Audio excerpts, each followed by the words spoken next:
Hey guys, tonight we're slipping behind the stone walls of Topkapi Palace, through a side gate not usually noticed, past the fountain with the chipped rim, and into a garden where the grass is always trimmed at an oddly perfect height. Not a leaf dares fall out of place here. The air is sweet. Too sweet, really, like someone spilled a barrel of rose water and just let it evaporate into the trees. Somewhere far off, a harp string twangs and is immediately silenced. You're barefoot on damp flagstones. Your steps echo more than they should. It's so quiet it makes your ears feel like they're holding their breath. A fig drops off a tree with a sound that feels disrespectful. There's a man trimming a hedge into the shape of a camel, and he doesn't even look up as you pass. You could swear the shears he's using glint like they've never touched actual dirt. You, dear friend, are now inside the hidden gardens of the Ottoman elite. And you probably won't survive this. So, before you get comfortable, take a moment to like the video and subscribe, but only if you genuinely enjoy what I do here. Let me know where you're listening from and what time it is. I always love seeing the spread of sleepy minds around the world. Now, dim the lights. Maybe turn on a fan for that soft background hum. And let's ease into tonight's journey together. You're standing near the marble edge of a rectangular pool. Water lilies drift across the surface like idle thoughts. Beyond it stretches a series of winding gravel paths, all leading deeper into a garden that somehow manages to feel both completely open and utterly concealed. This, you will learn, is not just any garden. It's the Sultan's garden, the Hasbache. Maintained by the Bostanji Corps, a group that blurs the line between gardener, guard, and something darker. You've heard of them, whispered about in the coffee houses of Istanbul. They prune vines and people. Their shears are sharpened for more than roses. You step further and the scent hits you. Rose oil, clove, crushed mint, and something more bitter beneath it. Not quite blood, but history's breath. Historians still argue whether these gardens were inspired by Persian paradise gardens or the older Roman villa traditions. What is clear is that by the 16th century, the Ottomans had transformed garden design into both high art and subtle governance. This wasn't just for beauty, it was for control. The pathways were built with specific curves so that your pace would slow. Your thoughts would quiet. You begin to notice no weeds, no bird droppings, not a single dying leaf. Everything here is compliant. Even the insects seem to fly in tidy little ellipses. And then you see him, one of the Bostanji. You've heard the name before. It means gardener in Turkish, but also much more. He wears a robe so clean it looks like it rejects dust. His belt holds pruning shears, a knife, a flask of scented oil, and yes, an axe. A short one with a dark wooden handle. The blade is ornate, but not flashy. And when the breeze shifts, you catch the scent of it. Something floral, sharp, and a bit medicinal, like lavender mixed with vinegar and iron. He nods to you as he trims a climbing rose vine. The way he handles the shears tells you he's not just a gardener. The Bostanji were a hybrid class, part elite horticulturist, part imperial bodyguard, and part silent enforcer. If you were high enough in rank to walk these grounds freely, you might trust them. But not entirely. because you knew that under that serene exterior, under the scent of jasmine oil and lemon balm, was a man who could strangle you with a sash or bury you beneath the citrus trees by dawn. They worked under the command of the Bostanji Bashi, the head gardener, a man with terrifying access and zero need for recognition. Some say he had a list of everyone in the palace who could be quietly removed if needed. Others say the list was blank because he had it memorized. You pause near a garden bench, its cushions strangely dry despite the dew. You notice the bench is bolted down. Curious, a design choice or a practical measure, in case someone tried to use it as a weapon during an imperial picnic? You decide not to test it. An old Ottoman poem drifts into your mind, one you heard once in a tea house. In gardens where tulips bloom bright, the nightingales sing not for joy, but warning. A gardener passes you, pushing a wheelbarrow with nothing inside it.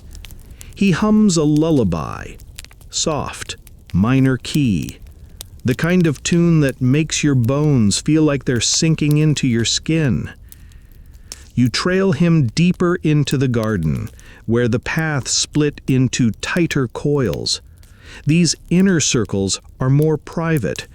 Historically, these were the Sultan's favorite areas, where he could walk without his court and whisper things only the trees would hear. You imagine Selim II here, drunk on wine he wasn't supposed to drink, demanding peach trees that would bear fruit in December.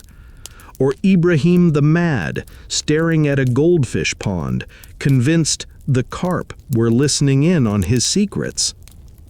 The empire was shaped here as much as it was on the battlefield. Treaties were whispered in these groves, marriages arranged, eunuchs bribed, pashas vanished. You see a small wooden structure ahead. A shed? A shrine? It's covered in vines, but not randomly. Each vine is trained, directed, curated. You pause to admire it, and a night breeze carries the same floral metallic scent from before. The scented axe. You're starting to wonder about it.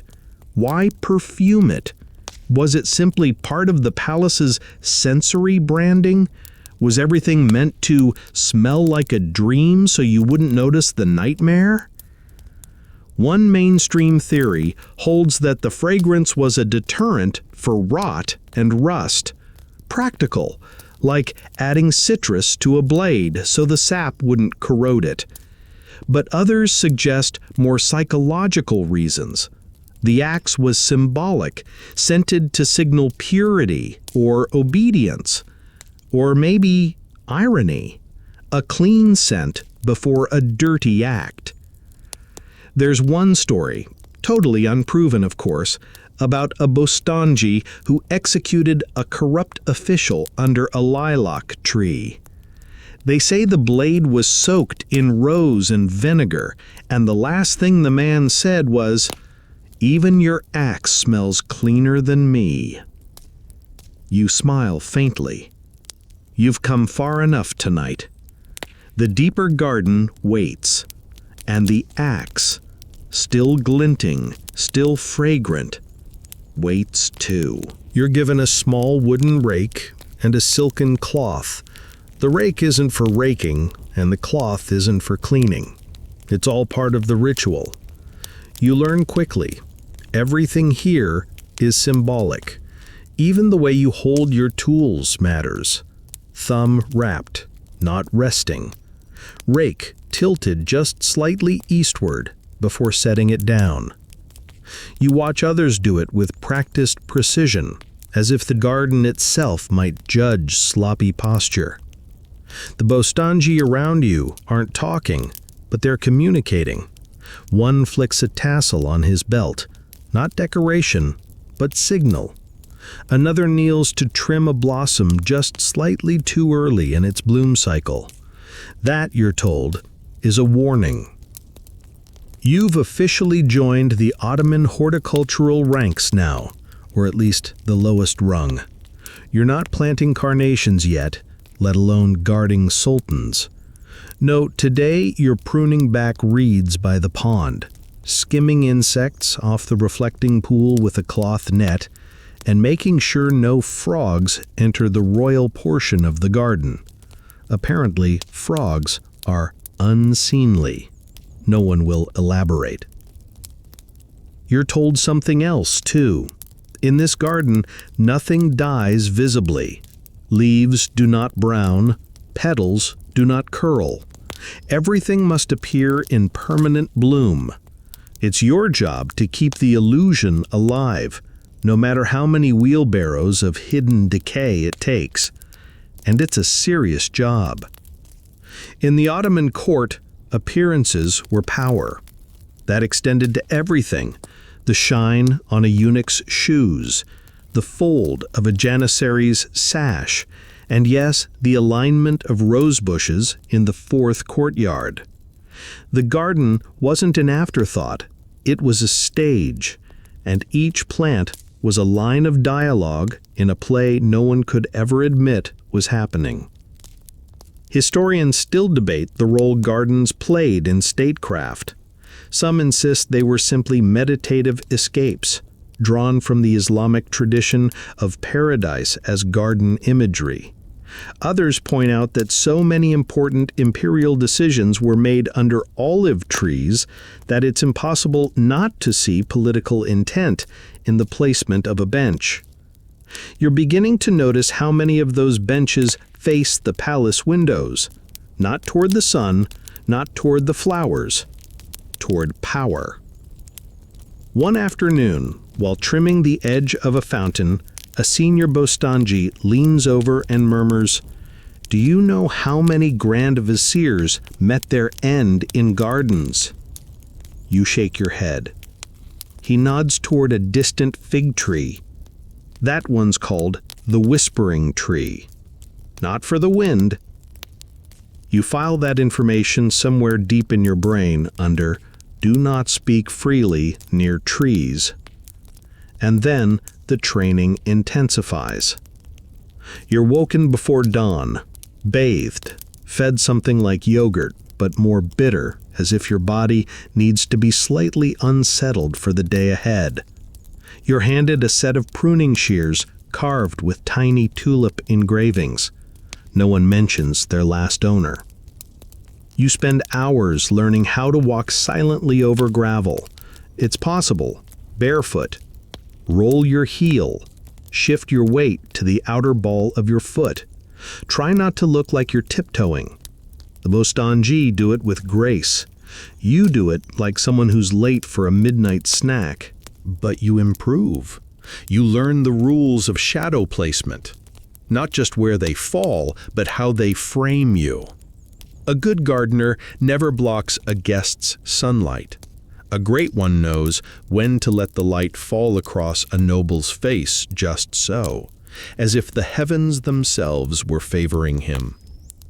By week's end, you're assigned your first official space, a curved arbor near the third courtyard, favored by retired officials and jealous brothers. You are not to speak. You are to sweep, prune, and water, and listen. That's the real reason you're here. The garden is a sanctuary, yes, but also a net, designed not only to soothe, but to trap.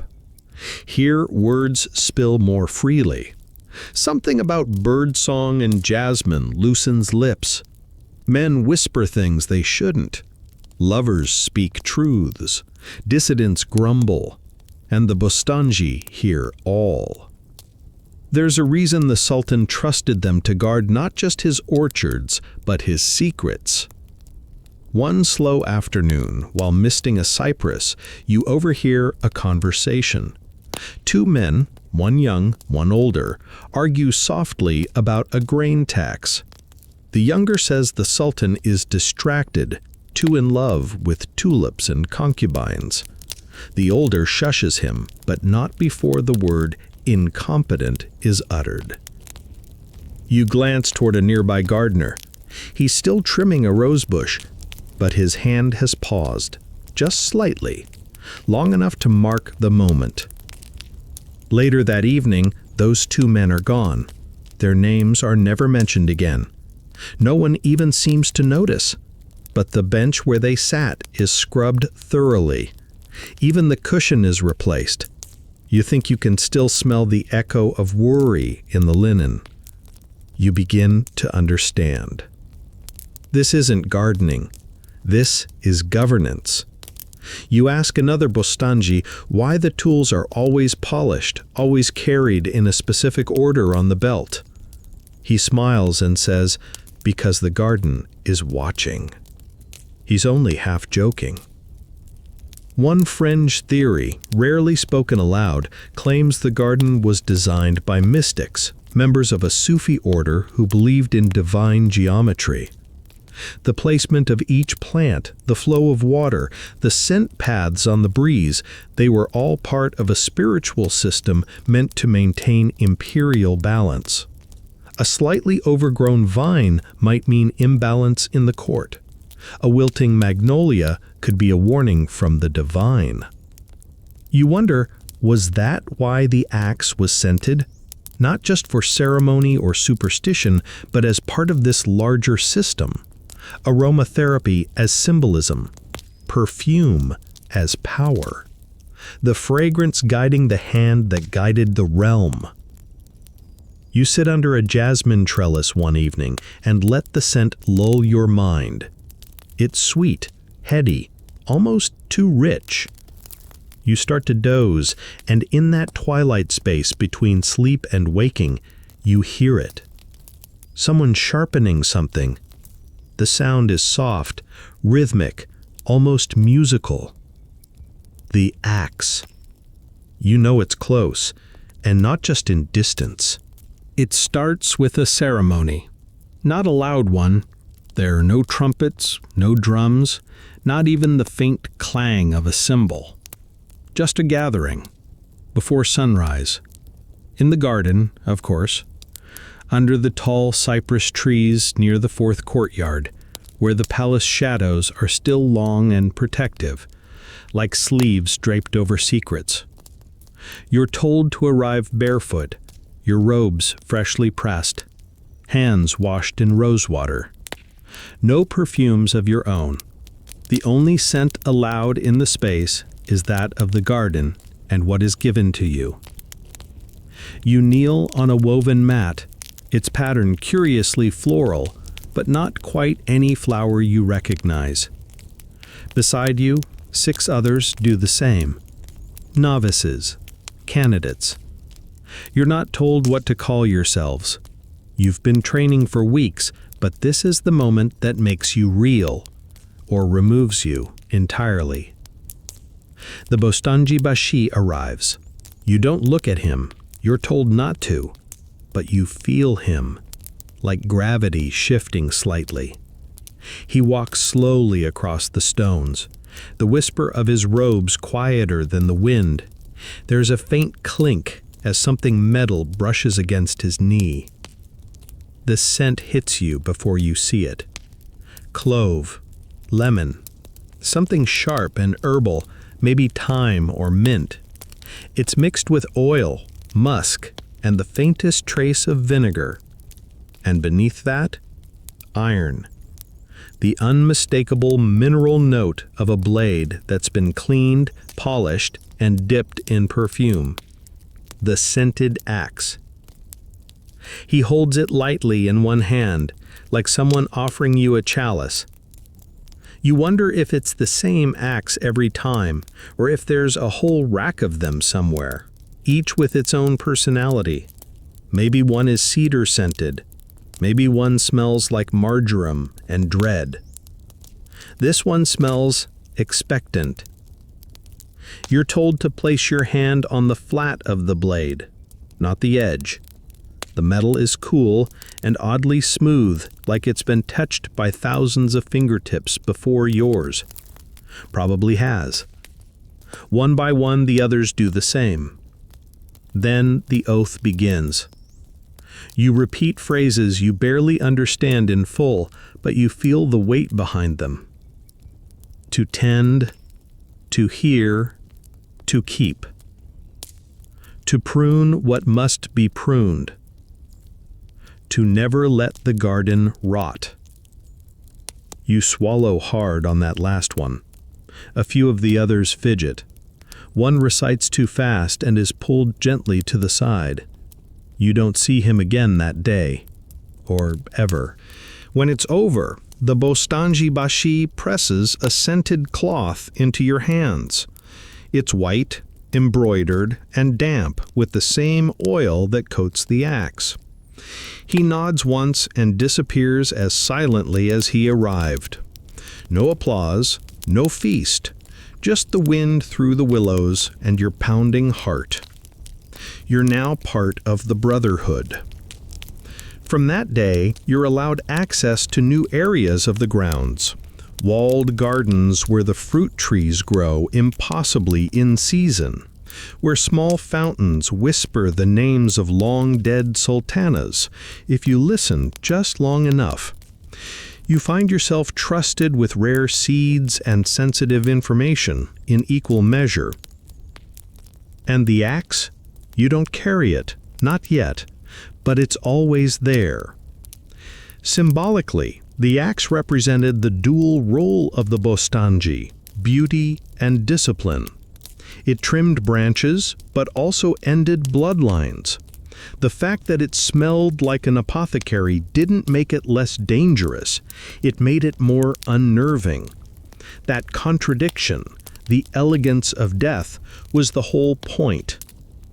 Historians still argue whether the scented axe was actually used in executions, or if that was just courtly rumor inflated by fear. Some suggest the blade was ceremonial, that true punishments were meted out with less poetic tools. Others insist the scent itself had symbolic power, meant to calm the condemned or confuse the senses just before the final moment. There's one particularly odd claim in a 17th century Ottoman traveler's diary. He writes about watching a gardener approach a nobleman in the third courtyard. The gardener bowed, presented the axe, and asked softly, "Would you like one last breath of jasmine?" Apparently the nobleman laughed, then paled, then disappeared. Whether it's true or not, that story passes around among the junior Bostanji like a bedtime story. Except in this bedtime story, you're the monster under someone else's bed. You now take part in patrols, soft-footed circuits around the outer edges of the harem walls, the treasury garden, and the ceremonial pavilions. You notice the scent of the axe more and more now. It's not always present, but when it is, it cuts through everything else, even the strongest hyacinths. Sometimes it's almost comforting. You start to associate it with order, with duty, with clarity. On one particular dusk patrol, a shadow slips where it shouldn't, a figure ducking behind a grape arbor. You move quietly, heart pounding like a drum muffled by silk. When you corner the man, he's no assassin. He's a court clerk, drunk, flushed, sweating rosewater and cheap wine. He sees the axe on your belt, not drawn, just hanging, and the scent hits him before your words do. He immediately sobers, drops to his knees, begins apologizing for things you didn't even know were happening, grain shipments, hidden letters, conversations in the baths. You take notes. You don't say a word. The next morning, 3 officials are reassigned to posts very far from Istanbul. One retires mysteriously. The clerk gets a fresh uniform and a promotion. The garden prunes itself, if gently prompted. and the axe never left its sheath. You're beginning to understand the truth. The axe is never meant to be used, not regularly. It's meant to be seen, or rather, sensed. That sharp perfume, so pleasant, so cloying, is a reminder. Beauty here is dangerous. Obedience is fragrant. And everything has its season. One day, while trimming a boxwood hedge into the shape of a sultan's crest, a senior Bostanji leans in and says, "It's not the blade that keeps men loyal. It's the scent. They smell it and remember, even paradise has rules." You laugh, nervously, but deep down you feel it too. It's your turn now. You're summoned just after the morning mist begins to burn off, when the dew still coats the garden paths and the birds are chirping like they've just had coffee. A senior Bostanji appears at your door with a plain nod. No words. You grab your satchel, your polished belt with tools arranged just so, and for the first time you strap on the scented axe. It rests against your hip with surprising balance, lighter than you expect. But it carries a weight that isn't physical. The scent rises the moment it touches your robes, bitter orange peel, myrrh, sandalwood, and some sharp green note that stings your sinuses in a strangely pleasant way. You are assigned to the pavilion of the Felicity Gate. The Sultan won't be there, not today, but that doesn't matter. This part of the garden must always be ready. In the Ottoman mind, paradise must be permanent. No waiting for blooms, no off-seasons. The illusion is eternal. You arrive to find a stand of roses misbehaving. Their stems have overreached, climbing across the path as if trying to make a break for it. This won't do. You kneel, slowly remove the axe, and press its flat against the largest stem. It's not to cut, it's to warn. Roses, like nobles, must be shown the edge before they're truly obedient. You trim the vine back with your shears, quiet, neat. You tuck a few petals into your satchel for compost later. And all the while, the axe rests nearby, releasing its subtle perfume into the warming air. A passing official pauses. He doesn't speak to you, few do, but his gaze lingers just a little too long on the axe. You catch it in your peripheral vision, that half-second of hesitation, that tiny flinch of memory. Maybe he's remembering a cousin who got exiled to a garrison in Erzurum. Maybe he's wondering if the axe remembers him too. Because that's the thing. They say the axe has memory. Not the tool itself, of course, but the ritual around it, the scent, the shape, the silence that follows it. All of it creates what you could call compliance through aromatherapy. Historians still argue whether the scent was ever changed for different tasks. Some suggest jasmine for ceremonies, rosemary for espionage, frankincense for executions. One obscure scroll from the Topkapi archives hints that mint was used specifically for discreet retirements, a euphemism even more ominous than it sounds. You return the axe to your hip and resume your rounds. Today, you're not just trimming plants, you're delivering messages. Literal ones. That's another duty no one tells you about in training. As a Bostanchi, you are a moving part of the imperial communication system. Letters tucked in your gloves, sealed notes hidden in planters, words passed in a whisper while your hands are deep in a citrus tree. Today, it's a lavender bed that holds your message. You dig slightly at the base of the second plant on the left, exactly 4 finger widths from the outer edge, and pull a small oilskin envelope from beneath the soil. It smells faintly of rosewater, like everything else here. The message is not for you. You place it beneath the teacup on a specific stone bench, one you know a concubine will pass within the hour. It's all been timed. Nothing is unintentional in this garden, not even the bees. And speaking of bees, you're told to monitor the hives near the mulberry trees. Ottoman sultans had a particular fondness for silk, and silk, of course, meant silkworms, and silkworms meant mulberries, which meant bees.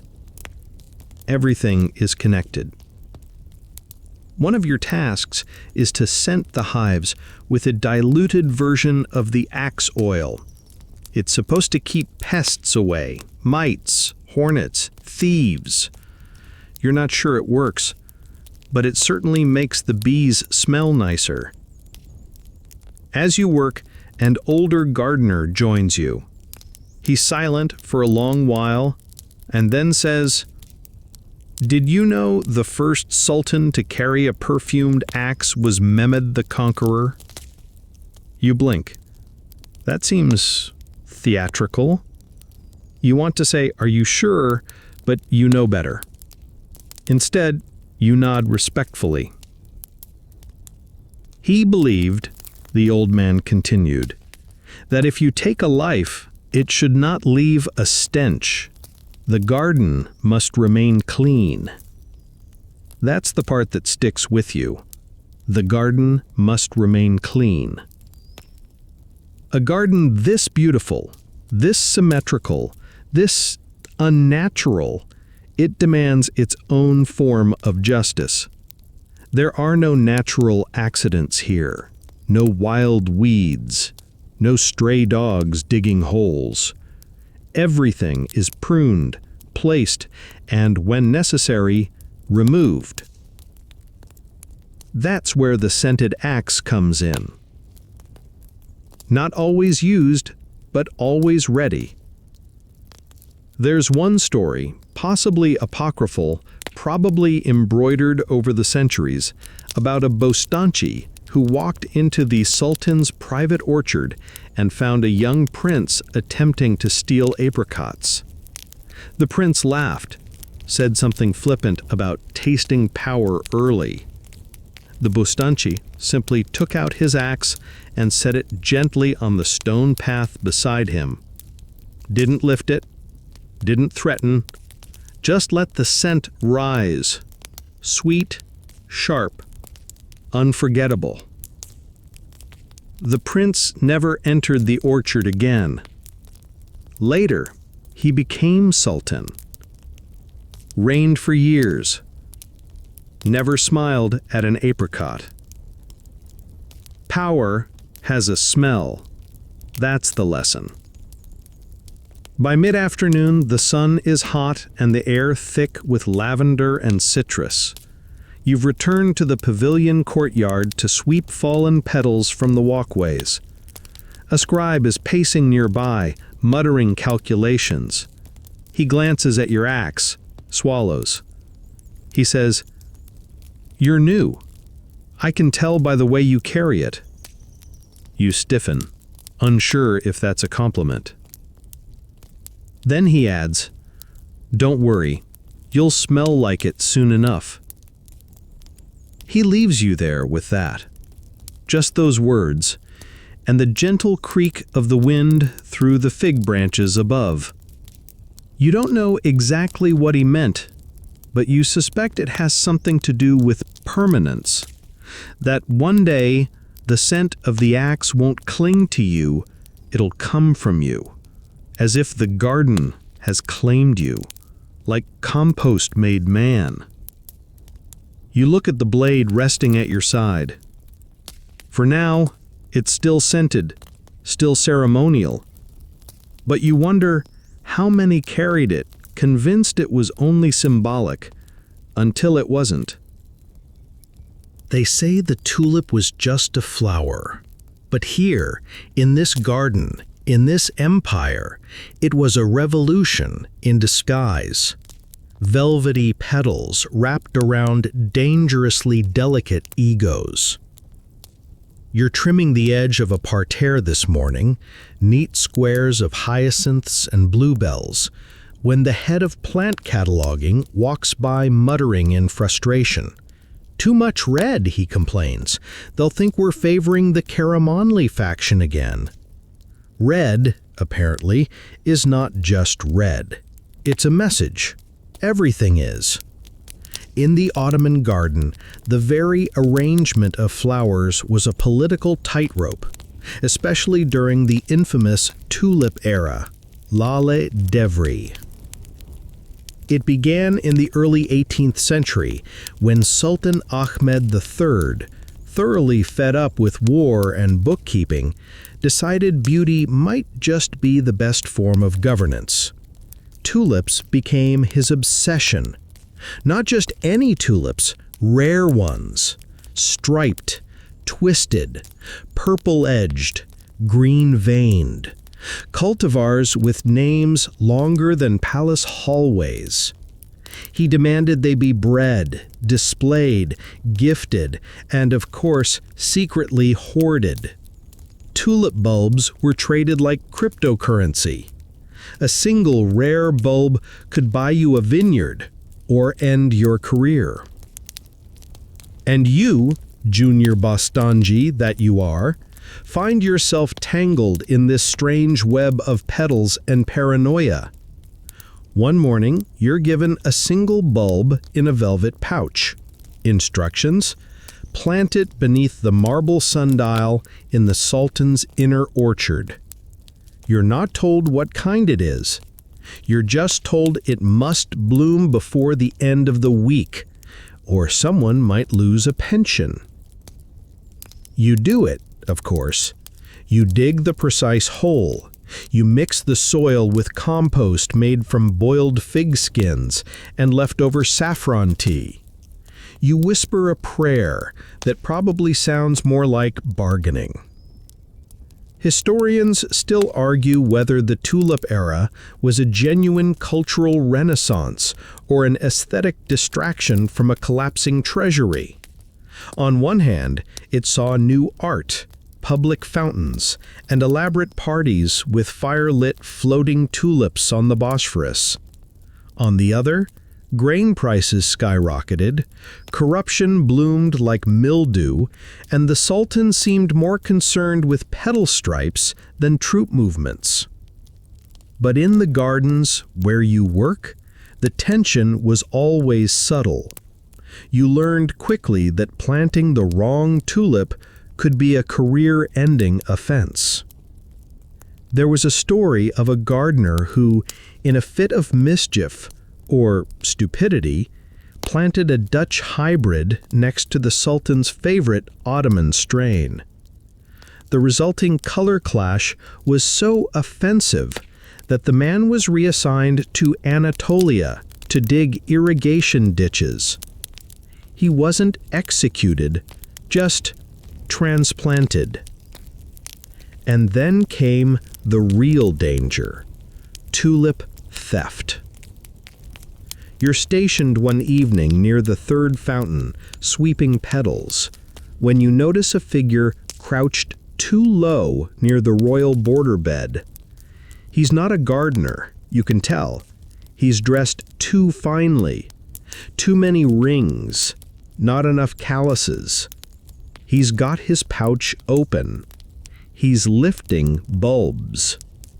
And then he sees you, or worse, he sees your axe. You haven't even reached for it yet, but the scent is already in the air. Spicy, commanding. The wind carries notes of lavender, clove, and bay leaf. The man freezes, eyes wide, sweat rising. You say nothing. He drops the pouch and mutters something about being lost, looking for the kitchens. Kitchens in a flower bed? You escort him out, slow, steady. You never touch the axe. You don't have to. That's when you begin to understand why the tool is perfumed. Not just as a deterrent, not just for formality, but because scent lingers. Long after you leave, that man will remember the smell. He'll associate it with fear, with guilt, with almost getting caught. He won't return. Power here is olfactory. You're later told he was a courtier's cousin trying to smuggle tulip bulbs to Europe. Tulip smuggling was a real crime. Imagine that. A world where your downfall could be wrapped in damp brown paper and smell faintly of compost. There were underground markets, secret catalogs, Bostanji agents posing as flower sellers to intercept illegal trades. One scroll from the time notes an actual sting operation in the spice bazaar. Coded orders for early spring onions that were really bulb exchanges. Your duties shift again. Now you're part of the tulip registry team, tracking which bulbs are where, which have bloomed, which have not. There's an entire wing of the palace dedicated to this. Shelves stacked with sketches, wax-sealed notes, and jars of soil samples labeled with calligraphy more ornate than a Quran manuscript.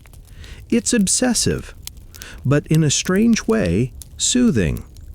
Because in this chaotic empire, where viziers fall as fast as cherry blossoms, where harem politics swirl like perfume in a wind tunnel, the tulip follows rules.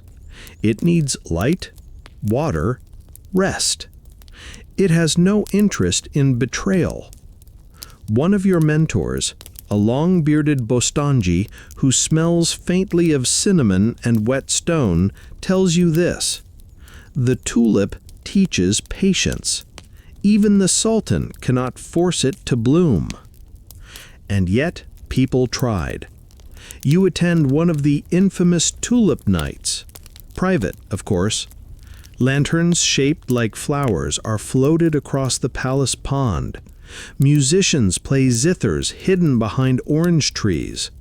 Poets compose verses on the spot, their ink infused with rosewater, so even their mistakes smell beautiful. You, like always, are not there to party. You are there to walk silently, to watch, to smell. The axe is on your hip. It carries a new scent tonight, something muskier, frankincense perhaps, a signal of prestige. This is not a night for punishment, but presence. Just being there with the axe changes the atmosphere. A minor official approaches you, under the guise of admiring the lanterns. He says, "I heard your blade smells like paradise." You nod. He laughs nervously, then walks faster than is polite. Even here, at the height of pleasure, power walks softly among the tulips. You return to your quarters that night with a flower tucked into your sash, not as a souvenir, but as a reminder that in this empire, even beauty can become a weapon, especially when it's perfumed. Your feet hurt. Again. You've been assigned to the outer gardens this week, known somewhat affectionately as the Dusty Crescent. It's not glamorous.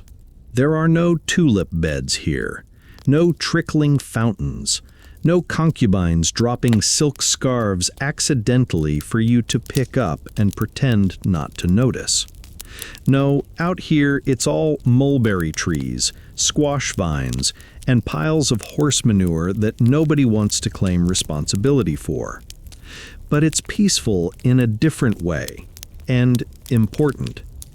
The outer gardens of Topkapi aren't ornamental, they're functional. This is where the palace's fresh produce is grown, where medicinal herbs are cultivated, where compost is managed, and, somewhat awkwardly, where more than one low-ranking official has been quietly buried over the centuries. You tread carefully.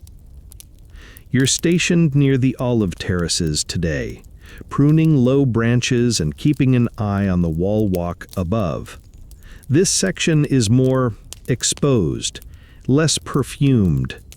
You still wear the axe. It hangs at your hip, oiled and fragrant. But out here, the scent doesn't cut through the air quite so dramatically. You have to be closer for it to be noticed, which makes it more personal. You learn that the outer gardens are home to a different rhythm. The gardeners here aren't as stiff, not as ceremonial. They crack jokes in hushed tones and whistle songs that would never be allowed near the harem. They talk about the weather, about aches in the knees, about the pigeon that keeps stealing time from the drying racks. You start to feel human again. But don't let your guard down, not for a second. Out here, the garden still listens. One of the senior Bostanji, an old man with hands like tree bark and a voice like honey poured over gravel, tells you the unwritten rule. Even the soil has memory. He spits, mostly for effect. Watch what you say near the compost heap. It's where the eunuchs like to nap. You laugh, until you realize he's not joking. There are stories, whispered with the casual tone of palace gossip, about messages being exchanged in baskets of rosemary, about arguments staged near bean rows, purely so certain words could be overheard by precisely the right or wrong ears. You begin to notice small patterns. The same gardener always sweeps near the west wall when the Sultan's brother visits. A path is raked smooth at the same hour each day, even though no one walks it. One fig tree is always harvested early, too early, and the fruit disappears without record. Historians still argue whether these subtle acts were coordinated forms of resistance or just the natural rhythms of life in a palace too vast to micromanage. But here, in the outer gardens, you learn not to underestimate the intelligence of men with mud under their fingernails. And then there's your axe. Even here, where scent competes with manure and sun-baked stone, its presence matters. Once, a janissary wanders in looking for a shortcut to the kitchens. He spots you, dusty, sweaty, half kneeling in a rosemary patch, and starts to laugh. Until he notices the axe. Not even unsheathed. Just there, hanging, exuding a scent that shouldn't exist in this corner of the palace. Lavender, clove, and some oily base that makes it stick to your clothes like a whispered warning. He sobers, bows slightly, and leaves. That's the thing. They all know what it means. The axe, the scent, the silence. There's a minor scandal one afternoon. One of the compost bins is found overturned. Not by wind.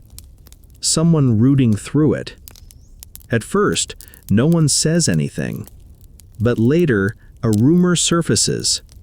A pouch of letters was hidden inside, sealed in wax, wrapped in lavender. You find nothing when you check, but you notice the axe feels heavier that evening. Not physically, spiritually.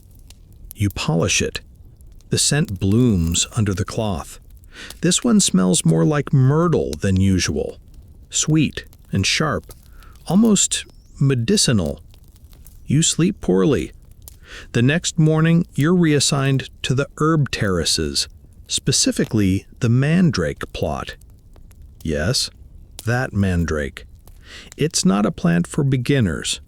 In Ottoman medicine, mandrake was both cure and curse, used in sedatives, fertility rituals, and the occasional palace intrigue.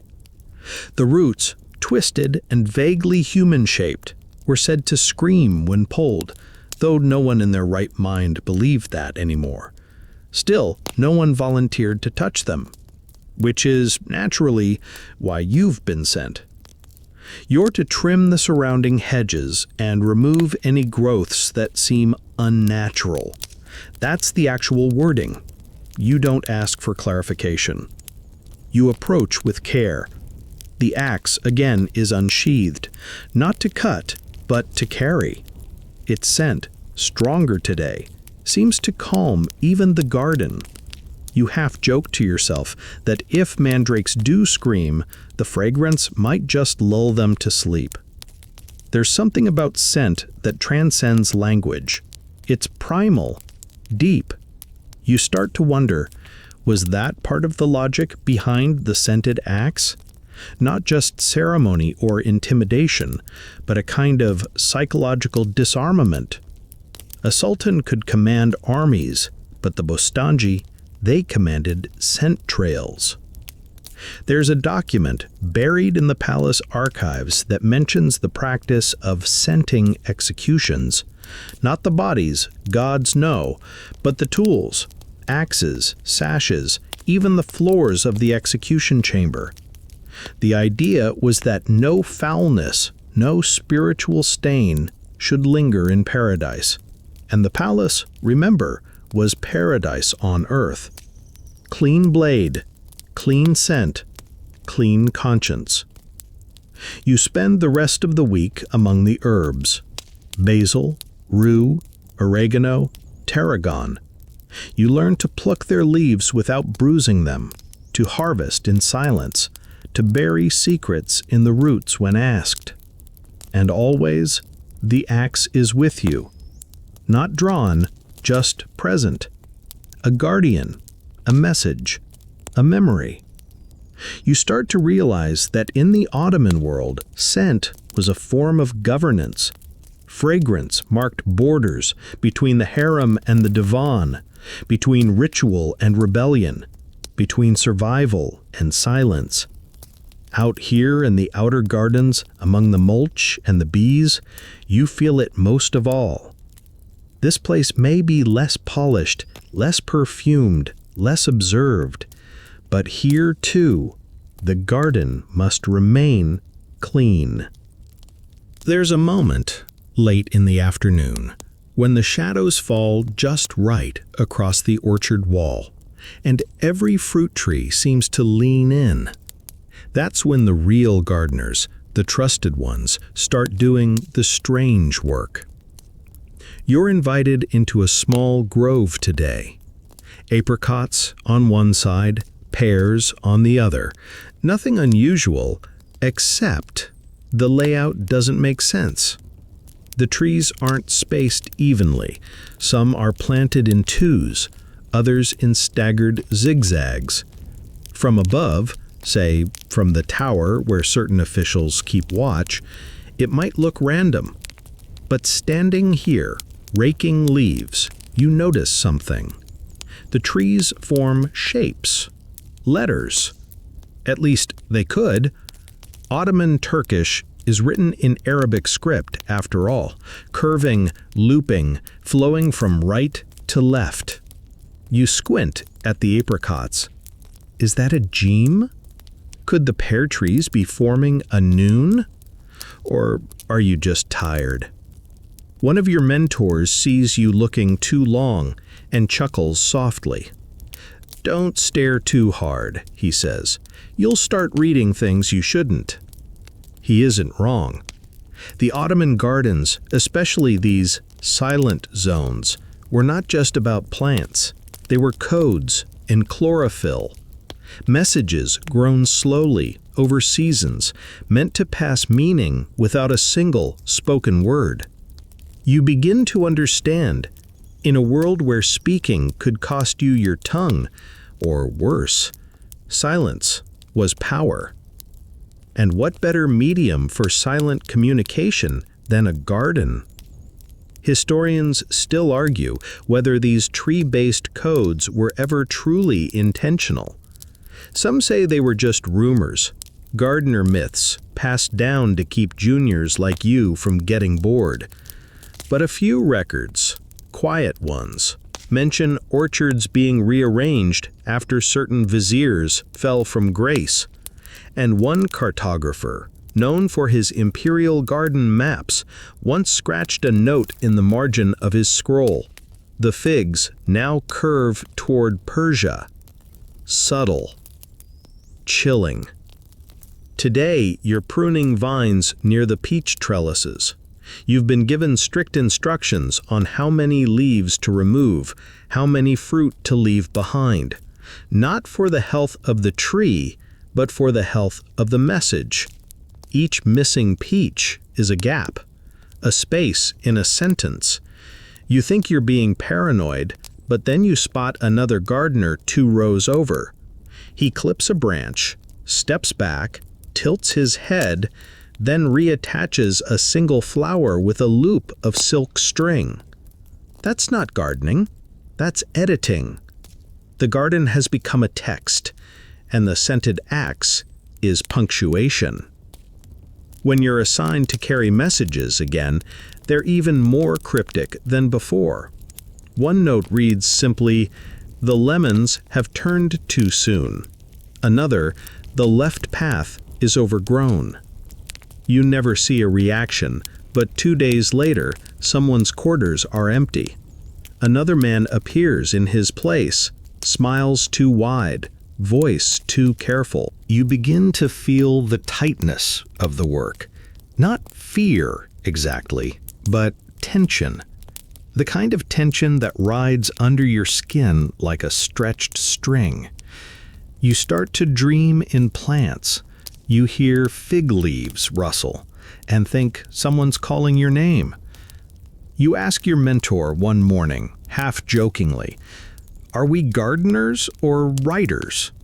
He smiles, brushes a curl of hair from his brow, and says, "We're editors. The garden writes the first draft. We remove what's unnecessary." And that's when it clicks. The scented axe isn't just a tool of enforcement.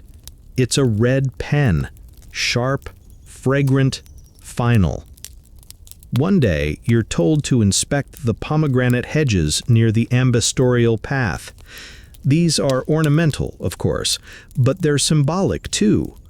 In Ottoman lore, pomegranates represent unity, many seeds, one skin. It's a polite, politically loaded message to foreign envoys. The empire may seem fragmented, but it's bound. The pomegranates look perfect, but one fruit is missing from a tree, plucked too soon. You glance around. No animals nearby. No wind strong enough to knock it off. So why remove just one? Later that evening, you overhear a conversation between 2 senior gardeners. One says, "A missing pomegranate before a Russian visit. Not subtle." The other replies, "That's the point. There's a system here, a living, growing cipher." You start to carry a small book in your robe, not for prayers, but sketches. Diagrams of tree placements, notes on how many lavender bushes are trimmed in a week, lists of which rose beds have been rotated, and next to each, a scent. The axe's scent that day.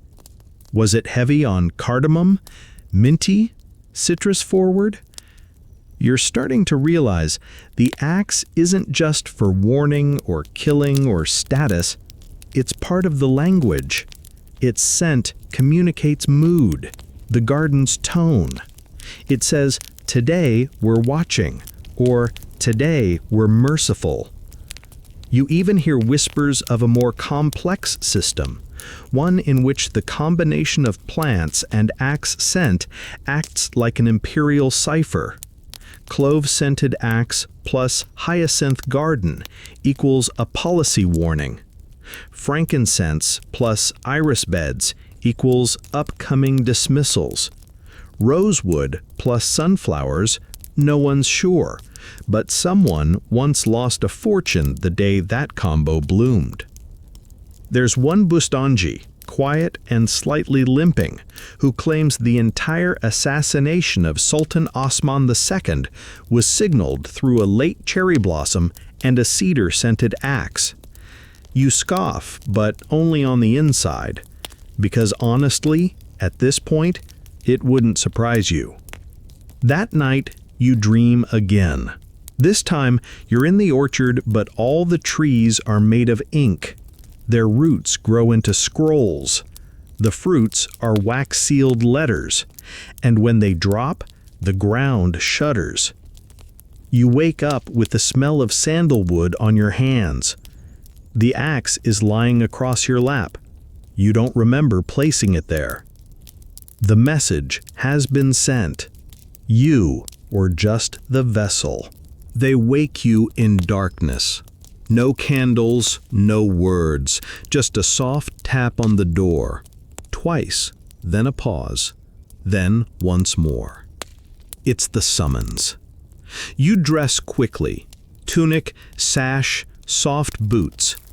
The axe, already polished, rests beside your satchel like it knew the night was coming. The scent is different today, darker, heavy with oud and bitter orange, less floral, more decisive. You don't ask questions, you follow. Down corridors that bend in silence. Through the outer gardens, past sleeping olive groves and shivering grapevines. Into the heart of the palace, where the garden changes shape. It narrows. Fewer blossoms, more moss. The water here doesn't ripple, it whispers. And then the ritual. They call it the midnight pruning. It sounds ceremonial, and it is, but not the kind of ceremony they put in the official scrolls. You arrive in a courtyard known only to the senior gardeners. No name, no map, just space, enclosed by latticework walls and a single tree at its center. A fig, tall, older than most of the janissaries.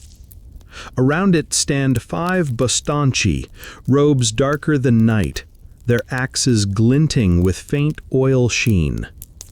You recognize the scent immediately: clove, sandalwood, and something sharp, almost metallic. They nod at you, not in greeting, in warning. You are here to witness, not to speak. The head gardener steps forward. He is a tall, lean man with a beard like storm clouds and eyes that have long stopped blinking unnecessarily. He carries no scroll, no orders, just the axe. He gestures to the tree. You begin to see it now.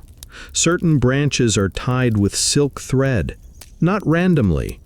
These marks were placed earlier, deliberate, targeted. Each thread represents a person, a policy, a pressure point in the palace. This isn't botany. This is editing. You understand the metaphor. Pruning at midnight ensures that the wounds of the tree are unseen by day. The plant can heal in private. There's a kind of mercy in that. A kind of cruelty, too. One by one, the head gardener makes his cuts. Soft thuds, no speech, only the sound of blade against bark and the slow sigh of falling branches. You catch a glimpse of his axe as he moves. It's scented differently than yours. Richer, muskier, possibly with ambergris. There's a hierarchy to the fragrance. His scent outranks yours. His axe's aroma lingers longer, heavier. It's a status symbol you can smell. Historians still debate the nature of these ceremonies. Some suggest they were metaphorical, a way for the Bostanchi to reaffirm loyalty, to trim not trees but ideas. Others believe they were real moments of judgment tied directly to decisions made by the Sultan's inner circle. The truth is probably both. In the Ottoman Empire, symbolism didn't replace action, it enhanced it, made it unforgettable. After the pruning, the branches are gathered, not discarded. They'll be burned in a specific brazier known to produce a smoke that rises straight into the sky. No swirls, no drifting. It's said that if the smoke curves, the decision was flawed. Tonight, the smoke rises clean. You're handed a piece of the trimmed fig, still sticky with sap. You're told to plant it near the old magnolia tree by the eastern wall. You do as instructed. No one explains why. The idea, you suspect, is continuity.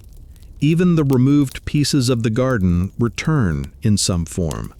Nothing is lost, just repurposed. On your way back, the scent of the axe follows you. It clings to your robe, your skin, the folds of your sash. You pass a janissary in the hall. He steps aside, not out of deference, out of superstition. They all know about the midnight rituals. They just pretend not to. Later, in your quarters, you can't sleep. You sit with the axe across your lap, cloth in hand, oil bottle beside you. You reapply the perfume, not because it needs it, but because you need the control. Tonight's blend is yours to choose. You go with something subtle, rose, black pepper, and a touch of cinnamon. It smells like confidence dressed in velvet. You apply it slowly, polishing the blade until your reflection stares back at you from the metal. It's a good habit, they say. Keeps the rust away, keeps the soul sharp. One of the older Bostanji once told you, "Never let your axe lose its scent. The moment it stops smelling like something beautiful, it starts becoming a mere weapon." And in the Ottoman garden, a mere weapon is a dangerous thing. The next day, word spreads quietly. A certain pasha has been reassigned to Aleppo. A treasury official has resigned for health reasons. A cousin of the Sultan has left the palace on extended travel. No one links it to the pruning, not allowed. But the fig tree in the quiet courtyard, it looks lighter, happier even. And in its branches, new shoots are already beginning to grow.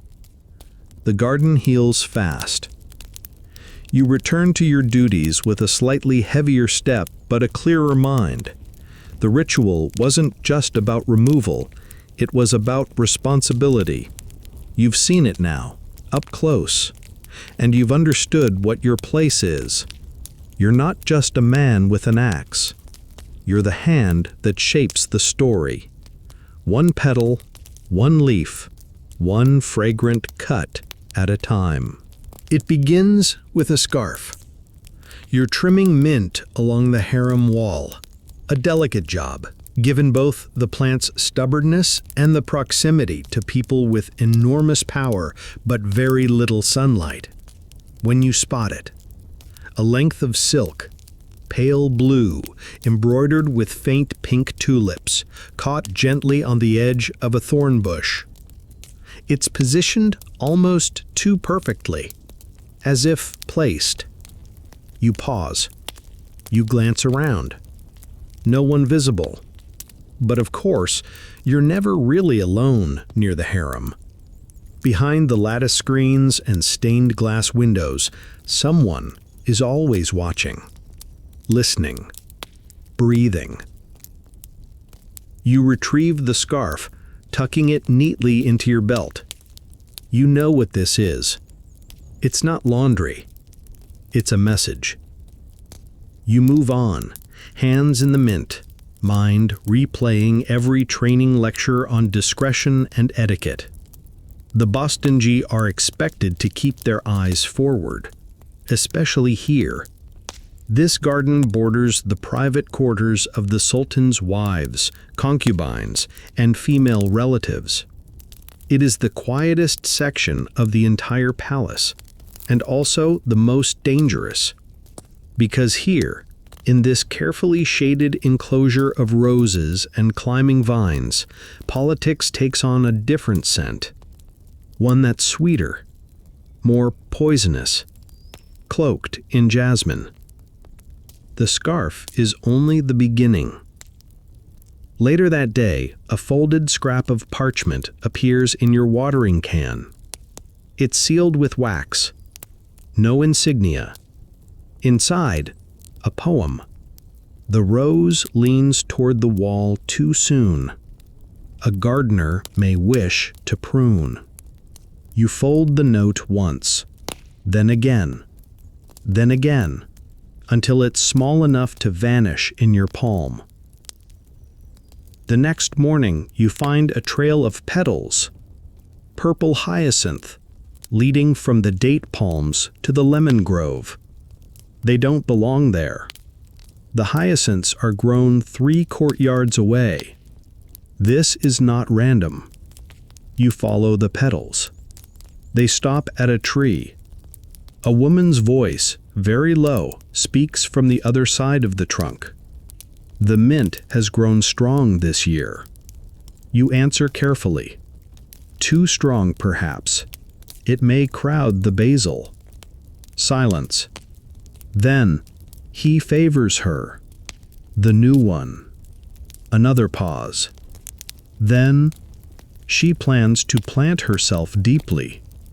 You wait. But there's no more. Just the soft rustle of silks and the echo of footsteps retreating. You understand. The harem is not just a place of leisure and luxury. It is a court within the court, governed by its own laws, unspoken rules, and shifting allegiances. And here, the Bostonji play a role. Unofficial, unacknowledged, but crucial. Historians still argue whether the Bostanchi ever truly acted as intermediaries between the women of the harem and the world outside. Some say their presence was strictly ornamental near the harem walls. Trusted, yes, but uninvolved. Others point to accounts of intercepted notes, of whispered meetings near the fountains, of alliances brokered in the shade of the pomegranate trees. The truth is probably, as usual, somewhere in between.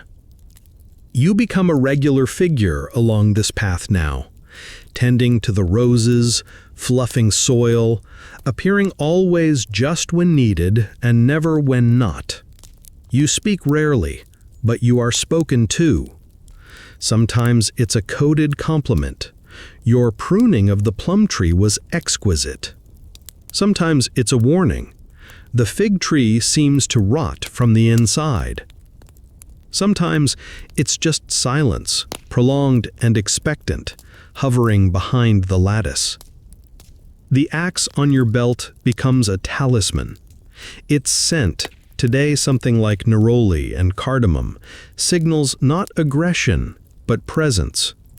It reminds those watching from behind curtains that you are not just a servant, you are a listener, a conduit, possibly a spy, possibly worse. There is a peculiar kind of power in being useful to people who are never supposed to speak directly. One evening, as the shadows deepen, a small bundle is left under a lemon tree, wrapped in linen. You retrieve it without looking suspicious. Inside, dried cloves, a strip of lace, and a pearl earring. You don't know who it belongs to, but you know where it's going. Later that week, the concubine who had begun receiving too many invitations to poetry readings suddenly finds herself reassigned to a colder, less favorable wing of the harem. She stops walking through the gardens entirely. The hyacinth petals disappear. Cause and effect? Or coincidence? You don't ask. You don't need to ask. In the palace, the more you pretend not to know everything, the more people trust you to know everything. You learn to read the silences. You learn which flowers are left as gifts and which are left as threats. You learn that a broken branch leaning against a lavender bush can mean, "Meet me by the fountain at dusk," while a missing branch from the same bush can mean, "Forget everything I said." The axe's role shifts again. You realize it's no longer just for cutting, nor only for deterring. It has become a signal, a language all its own. You're instructed one afternoon to polish it with a new oil blend. No explanation. When you apply it, the scent strikes you immediately. Rose, definitely, but also something sharper, perhaps juniper. Astringent, biting, clear. It smells like warning. You wear it all day. You're stationed near the garden gate where the harem servants pass. Several glance at the axe, then lower their eyes. One even changes her route. The message has been received. There's an old harem proverb. No words pass the wall, but the roses remember everything. Tonight the roses are whispering your name, and the axe, hanging silently at your hip, smells like a story no one wants to hear aloud. You've seen him before, but only at a distance. Tall, robed, always with an entourage of silence. The Bostanji-bashi, the head gardener, chief of the Bostanji Corps. His title is modest, understated even. Head gardener sounds like someone who arranges tulips for imperial dinner parties. He does far more than that. He commands thousands. He whispers to sultans. And when he raises the axe, nations blink. Today he arrives early. No announcement, no procession, just a quiet walk into the second courtyard. His boots tapping softly on the marble, the scent of his axe arriving 3 paces before he does. Dark amber, lemon zest, and something you can't quite name. It smells like clean parchment and finality. Everyone pauses. Even the fountains seem quieter. You're trimming the vines around the ceremonial pavilion when you see him approach. He nods, just once. You lower your shears and bow. The Bostanji-bashi stops near the reflecting pool. He surveys the garden not like a man admiring beauty, but like an architect inspecting the skeleton of a palace. You realize then, he doesn't just maintain the garden, he is the garden. And today, he's here for a ceremony. You've only heard whispers of it, the presentation of the axe. It happens rarely, once every few years, if that. A performance of loyalty and quiet threat wrapped in floral elegance. The Sultan doesn't always attend, but his shadow does. One way or another, word of it always reaches his ears. You're chosen to assist. No one tells you why. No one tells you anything, in fact. A sealed note appears beneath your morning tray. Inside, one sentence. Prepare the garden. Fragrance, clove, iris, cedarwood. You work all morning in silence. Everything must be symmetrical. The magnolias trimmed evenly. The walkway swept until it reflects. The axes, yes, multiple axes, are cleaned, perfumed, and laid out on the ceremonial table like offerings. Each one carries a different scent, each one a different message. Historians still debate whether the ceremonial axes were ever used in executions. Most believe they were reserved solely for show, symbols of discipline, rather than instruments of it.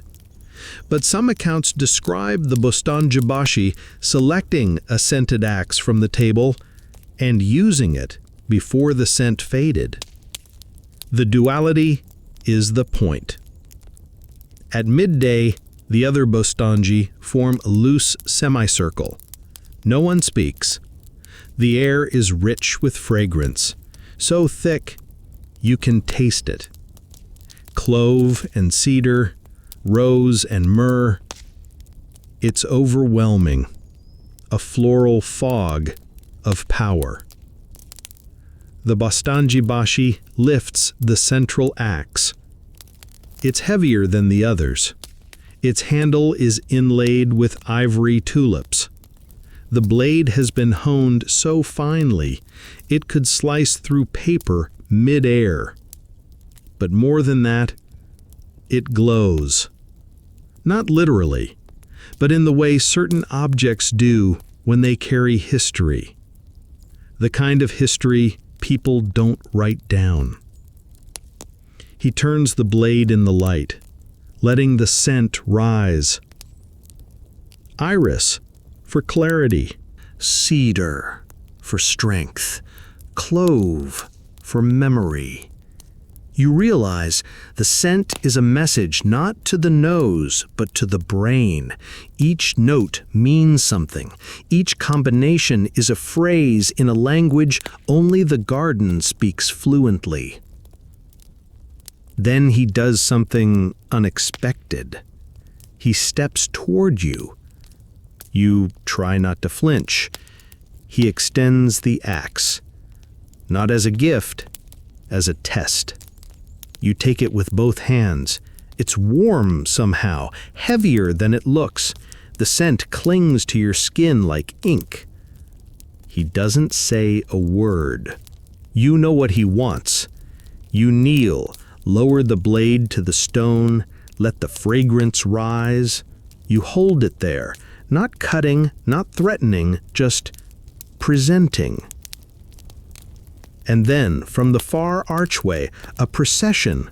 Officials, advisors, the palace steward, and yes, the Sultan's vizier. All here, all watching. This isn't a mere ritual. This is politics. The presentation is not for the Sultan, it's for everyone else. A reminder, a gentle floral reminder that the garden is not merely decorative, it is powerful. Watchful, armed.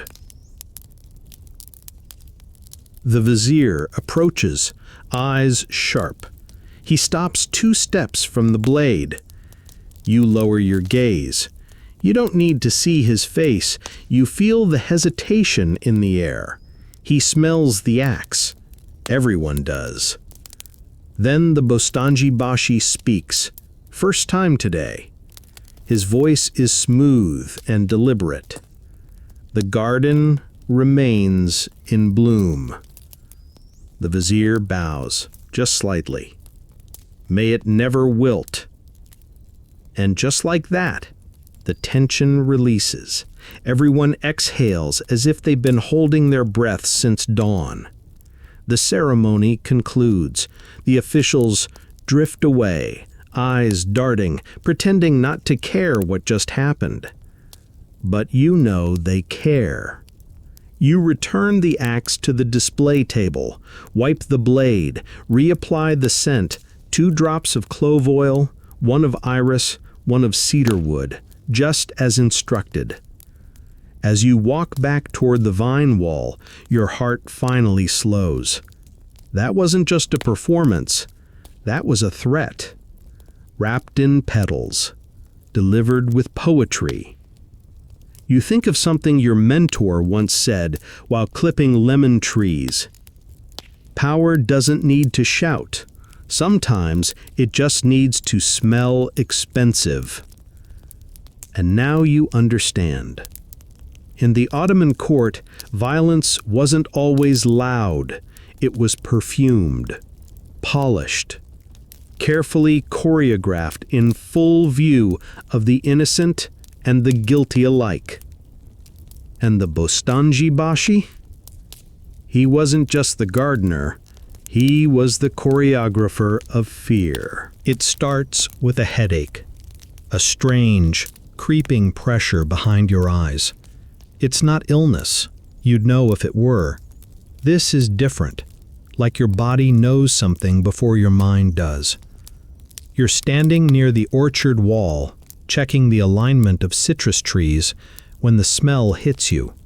Stronger than usual. Not unpleasant exactly, but piercing. Bay leaf, rose, a sharp medicinal note, camphor, something your body instinctively associates with urgency. You glance down. The scented axe on your belt looks the same, but the scent is not the same one you applied this morning. Someone has altered it. You blink, slowly. You are being warned. You excuse yourself quietly and walk toward the herb terraces. You take a longer route, past the bee wall, under the trellis of shade-loving pomegranates. You don't want to be followed. In a quiet patch behind the lavender beds, you find the one person who might help, an older Bastanji named Ferhad, who handles the perfumery stores. He doesn't ask why you've come.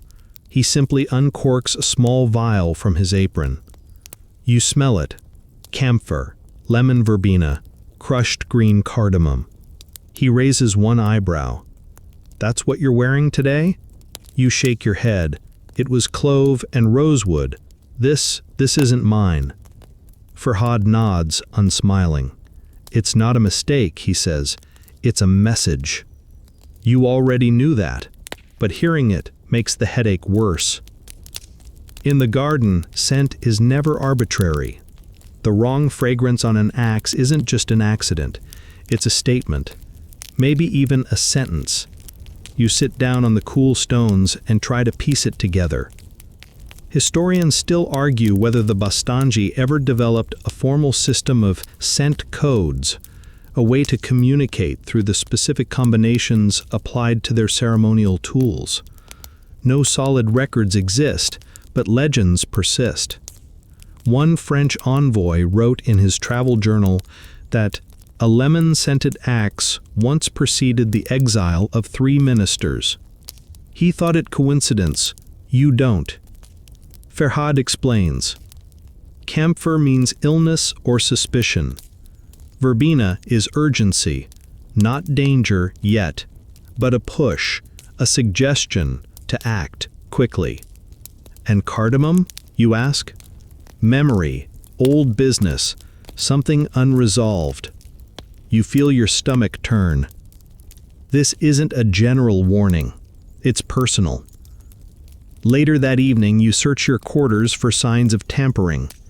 You find nothing out of place except a folded handkerchief tucked under your mattress. Pale linen, embroidered with a pattern of tulips and pomegranates. You recognize the symbol. It's used in the palace kitchens, in the section where spices are stored. Someone from the provisioning corps left this, and they wanted you to find it. Inside the fold, a single clove, unburned, whole, gleaming slightly with oil. You have been marked, or perhaps chosen.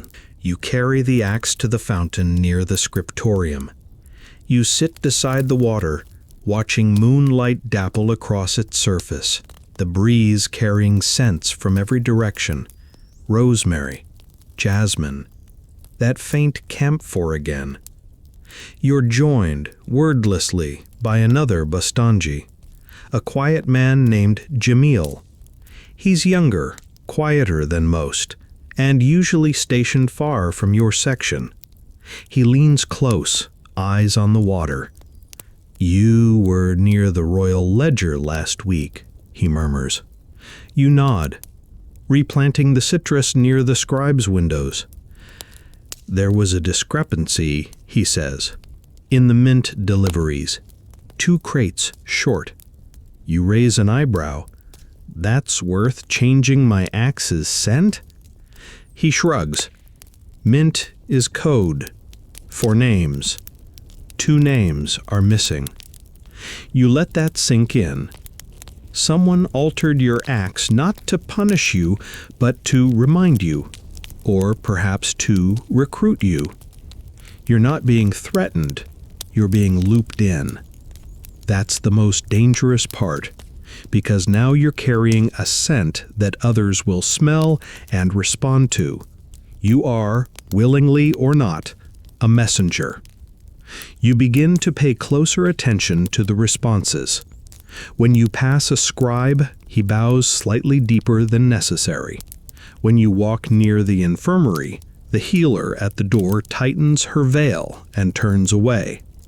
A janissary nods toward your belt and says, "They've picked you then."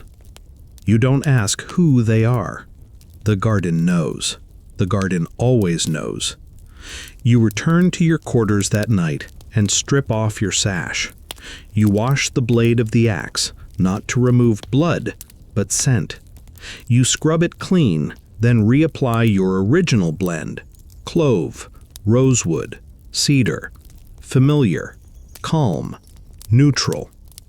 But as you finish, you pause. You add 1 drop of cardamom. You're not refusing the message, you're replying.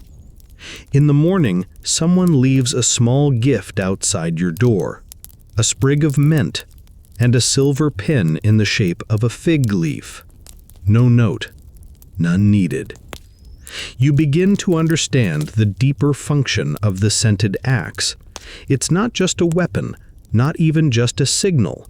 It's a key, a way of unlocking doors that don't exist, conversations that happen without a word, decisions made without a council. Historians marvel at the efficiency of the Ottoman court, the seamless way it seemed to anticipate crises before they bloomed. They chalk it up to surveillance, bureaucracy, perhaps fear. They rarely credit scent. But you know better now. This empire is not ruled by decree alone. It is ruled by whispers in lavender, and warnings in myrrh, and gentle threats in camphor and lemon leaf.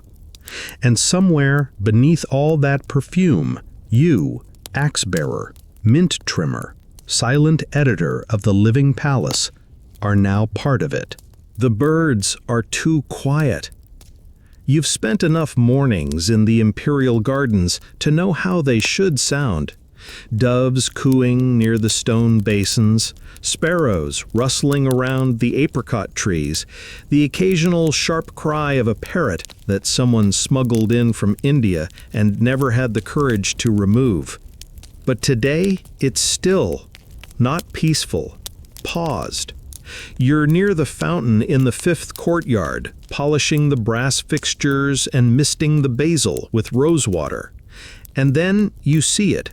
3 bostanji in ceremonial robes, walking with that particular posture, calm, controlled, purposeful. One of them carries the axe unsheathed. This is not training.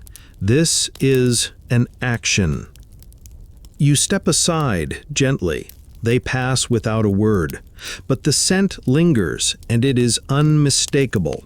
Frankincense, saffron, and the acrid bite of vinegar. That last note is rare, reserved. You've only smelled it twice before. Once during a midnight reassignment, and once after someone fell into the Bosporus. You feel it before you understand it. Today, something will end. A short while later, you're summoned by a steward. Not unusual. You follow the corridor that leads past the tiled kitchens, through a narrow garden path flanked with citrus and ivy, and into the ceremonial orchard, a private space bounded by high walls where major announcements are sometimes made in private before they echo out in public. A man waits beneath a fig tree, not a noble, not a sultan, a gardener like you, older, paler, hands stained with saffron and soil. You recognize him, Hassan, quiet, efficient, known for growing the best white tulips in the entire palace. He bows slightly when you approach. There's no fear in his eyes, only fatigue. The Bostanji Basha steps into view. He carries an axe too. His is scented with jasmine, orange blossom, and the faintest whiff of musk.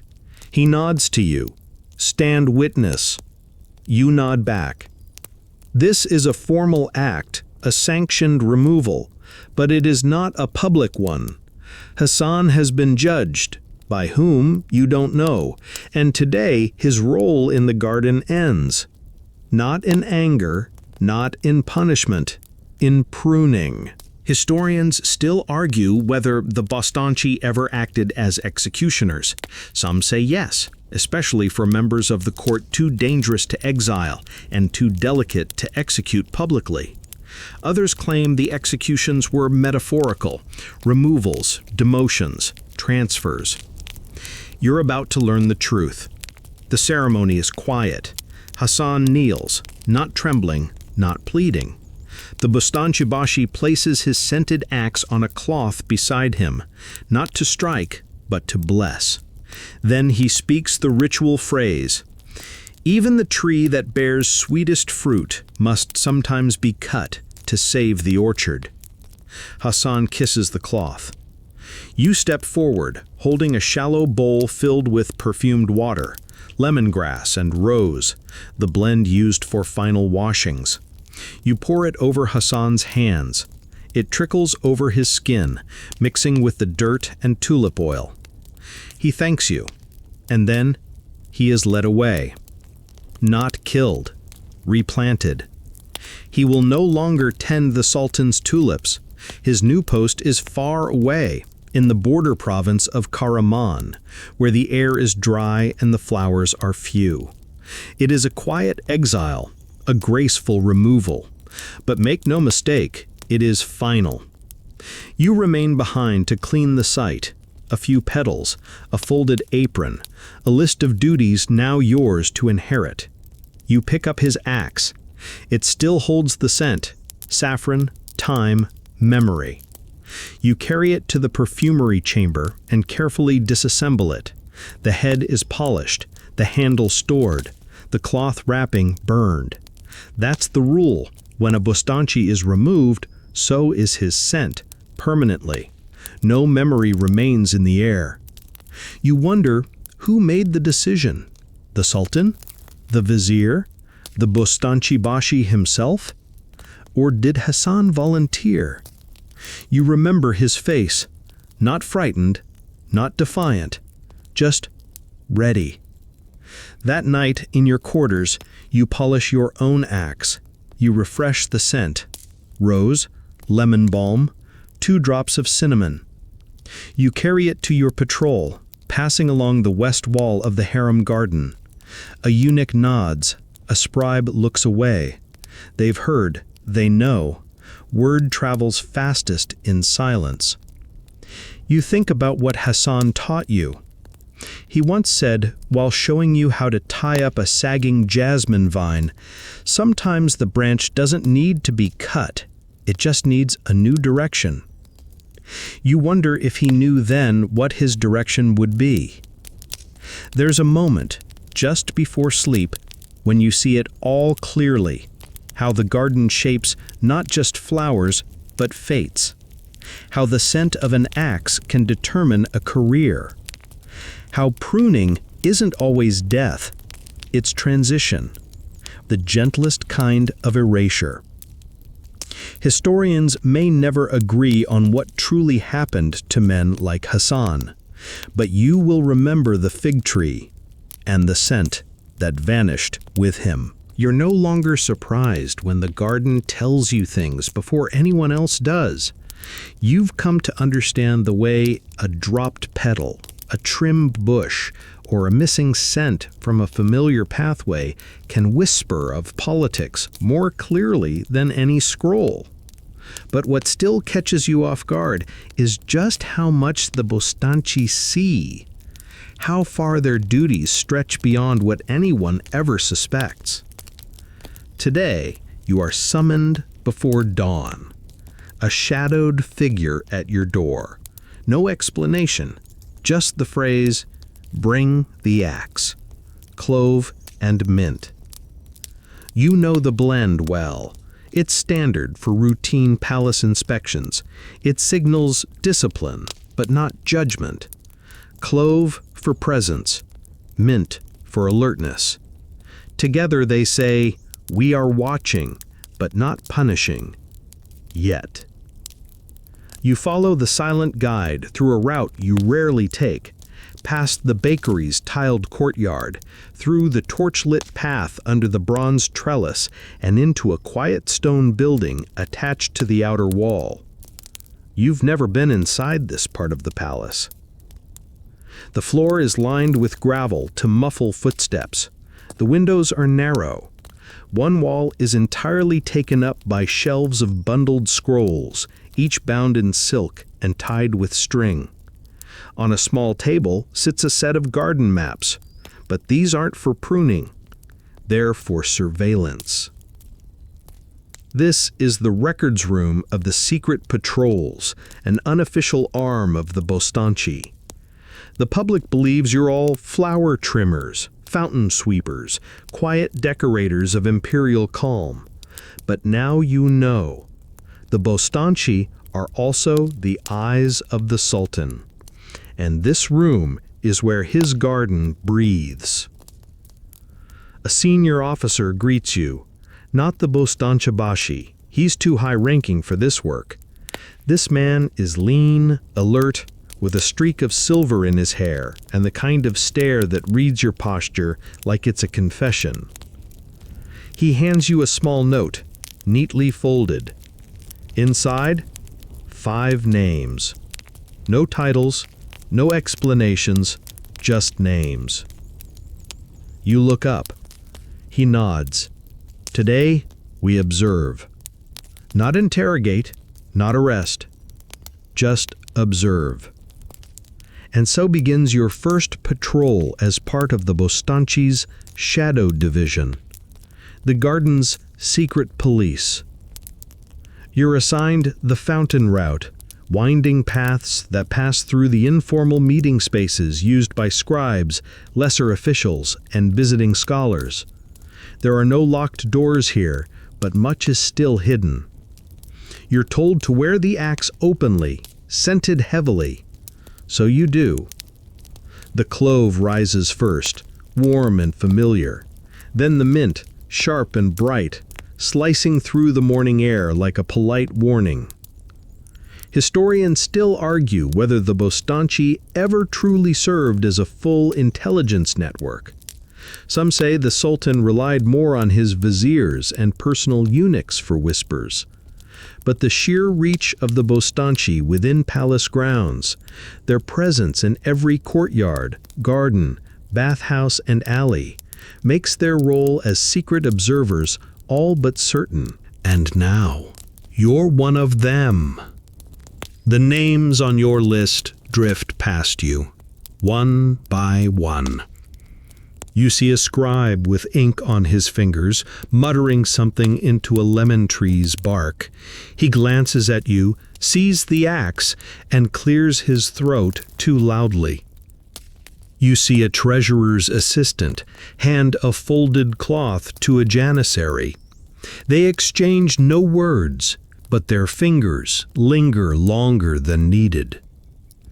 You see a steward trip, on a garden path he helped lay down just last week.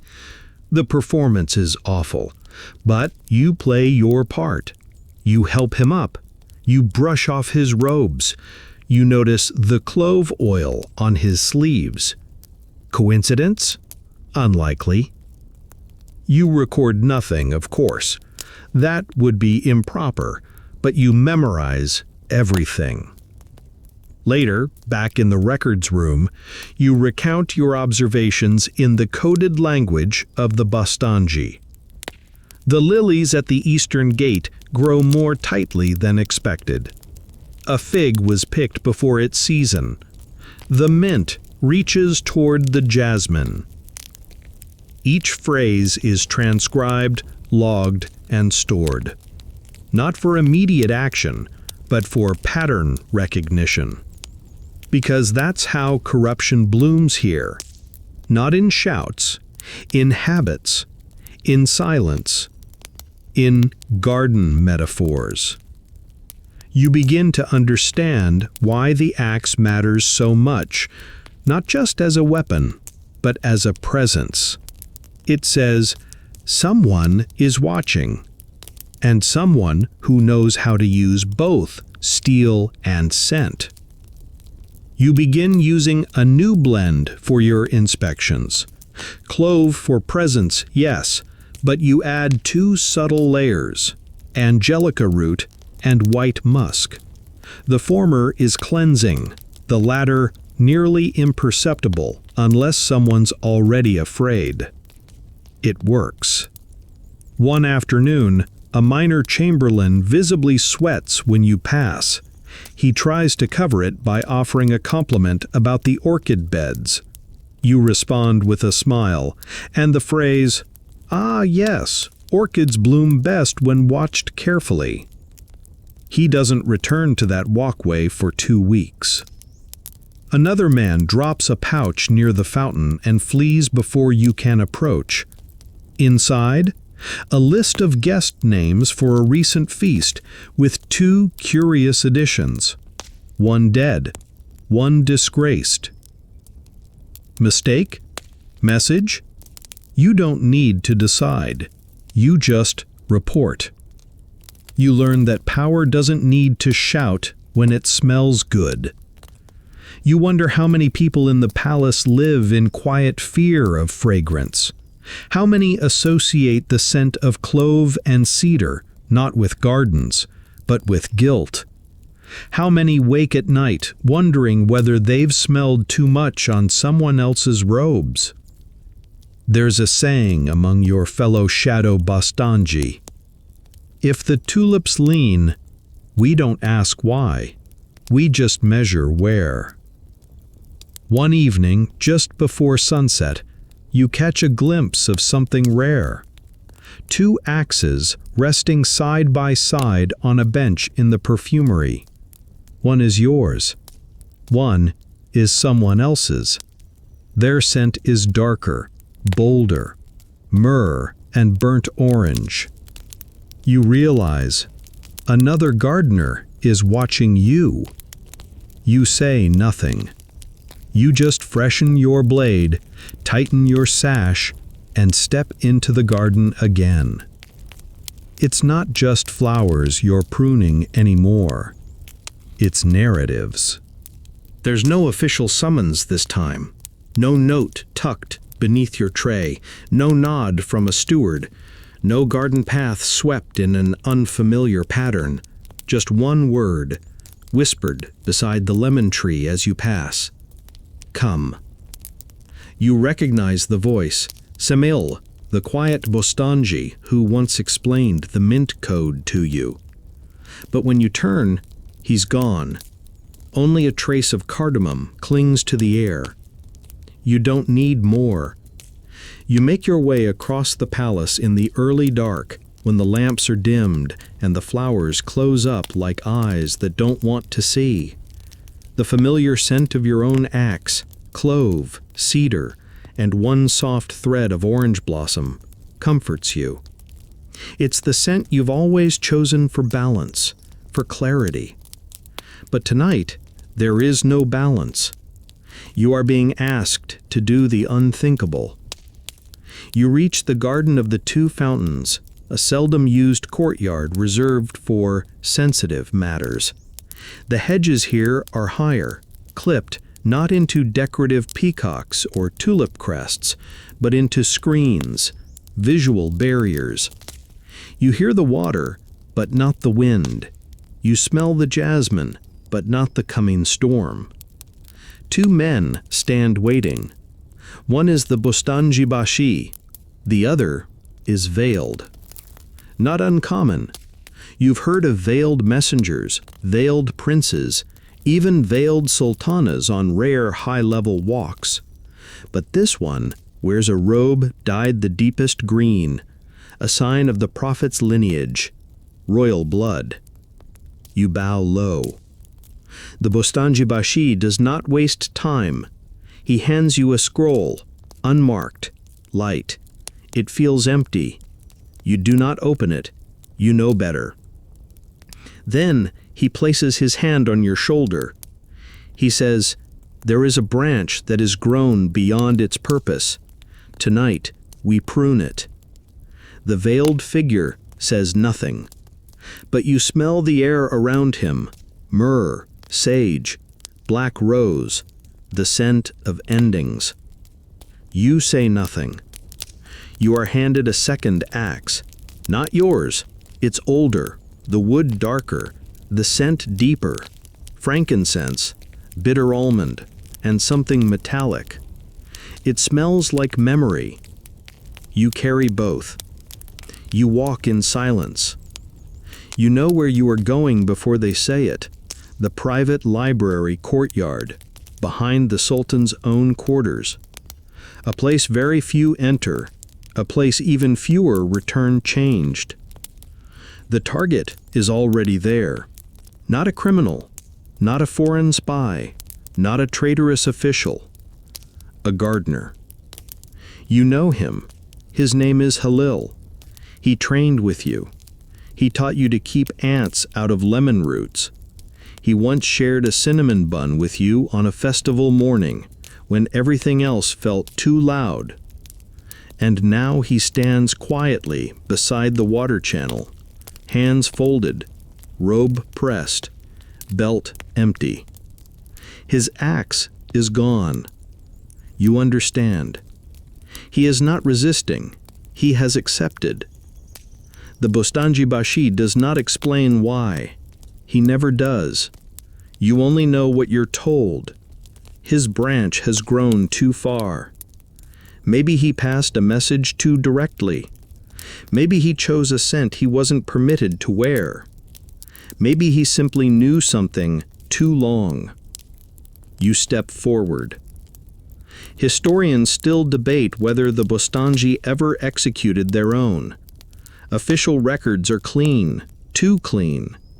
But stories persist. Of men who vanished after midnight flower inspections. Of boots left beside fountains.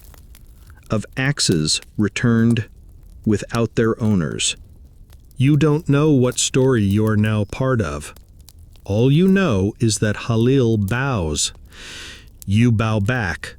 You raise the older axe. Its scent is suffocating, like incense meant to bless a wound before it's made. Then Halil speaks. Just 3 words. Prune with grace. And in that moment, your hands freeze. You look to the Bostanji Bashi. He nods. Once. You lower the axe, not to strike, but to touch.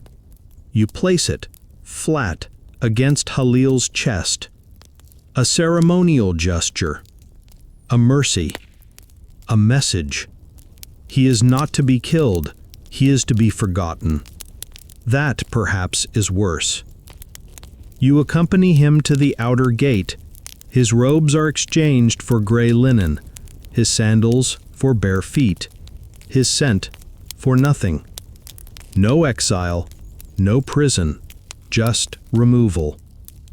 He passes through the iron gate, a branch clipped not by force, but by silence. And you return to your quarters with the older axe still in your hands. You clean it slowly. Apply the usual scent: clove, cedar, orange blossom. Then you add 1 drop of almond. Not enough to be noticed, just enough to remember. Later, You dream of Halil. He is trimming lemon branches beside a stream that does not exist. The air smells like forgotten things. And when he looks up at you, he smiles, as if he knows. The scent arrives before the news. It wafts through the fourth courtyard just after dawn. Bitter orange, anise, and crushed violet. Not your usual blend. Not anyone's, actually. It's too rich, too deliberate. The kind of perfume that announces something has already happened. You're near the mosaic pond, sweeping fallen plum blossoms off the marble, when a steward rushes past, face pale, lips tight. Behind him, silence, the kind that presses into your chest like weight. A second later, the bells chime, once. Only once. You drop the broom. You've heard that chime before, exactly once, during a training session buried in euphemism and careful phrasing. One bell means one thing. A sultan has fallen. Not necessarily dead, not necessarily murdered, just removed. You tighten your sash and head toward the inner garden. The scent is stronger now, undeniably violet, the flower of farewell, of last rites. In Ottoman garden language, it signifies not death, but departure, a gentle kind of vanishing. As you approach the Hall of Felicity, the Bostanji are already assembling, silent, still, fragrant. Each wears a different blend: myrtle and clove, cinnamon and mint, saffron and rose. You know what this is. You know what's coming. The last pruning. It only happens a few times in a generation, when a ruler has reached the end of his branch, either through illness, through failure, or through the invisible weight of 100 whispered grievances. Historians still argue whether these transitions were truly peaceful. The official records always speak of abdications, retirements, divine dreams. But the gardens know better. The plants remember which footprints vanished overnight, which fountains ran pink for a few hours, which axes came back with new scents. Today, you're one of the chosen. Not because you asked, because you're trusted. You're handed a clean cloth, a vial of oil, and an axe, not your own, but a ceremonial one, inlaid with lapis, perfumed with violet, frankincense, and just a drop of clove. You will not use it. That is not your role. You are there to stand, to witness, to carry the scent. The Sultan, no longer Sultan, is not weeping. He is composed, robed in white. He walks the garden path slowly, escorted by 2 senior Bostanji, both bearing axes. He passes the magnolia trees, the lavender beds, the rose arches. Each scent he passes is a goodbye. At the fig tree he pauses, places one hand on the bark. You recall the story of another fig tree many seasons ago. A pruning at midnight. A gardener who vanished. This is different. This is public, if only barely. As he reaches the final archway, he turns. For a moment, he looks directly at you. You hold the axe a little higher. He nods. And then he is gone. The wind picks up. Petals fall like sighs. And you, along with the others, begin the closing ritual. No grand speeches, no declarations. Just scent. You move through the garden in silence, reapplying oil to key corners: the fountain basin, the stone bench near the tulips, the gate handle. Each dab of perfume says the same thing. That time has passed. By the time the sun reaches its peak, the new sultan is already in place. You will learn his preferences in due time, his chosen flower, his signature scent. But for now, the garden is quiet. Later that evening, you return to your quarters.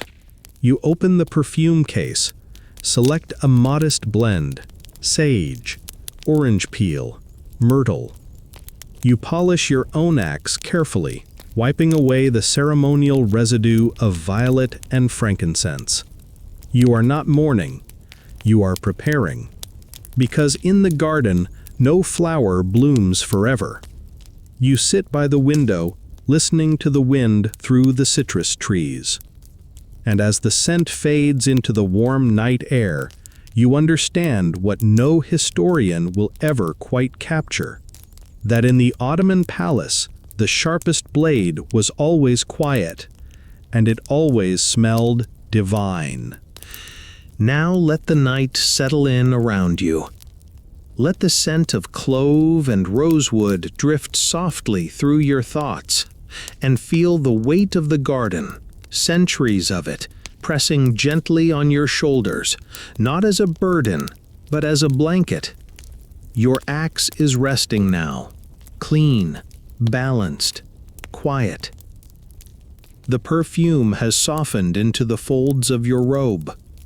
The breeze moves through the vines like a lullaby. Somewhere behind you, a fountain still murmurs. Maybe it's the same one you cleaned this morning. Or maybe it's older, whispering stories from a time when the garden was smaller, simpler, but no less watchful. You close your eyes. The fig tree stands tall in the distance. The roses close in on themselves like dreams wrapping up for the evening. The axes have all been returned to their hooks, each one glinting faintly in the fading light, their blades scented, their edges dulled by patience rather than disuse. The palace sleeps. So can you. Let the paths disappear into mist. Let the orange blossoms soften into memory. Let the names you've carried fall away like petals after the rain. You are not pruning tonight. You are blooming. Rest now, gentle gardener. Your work is done.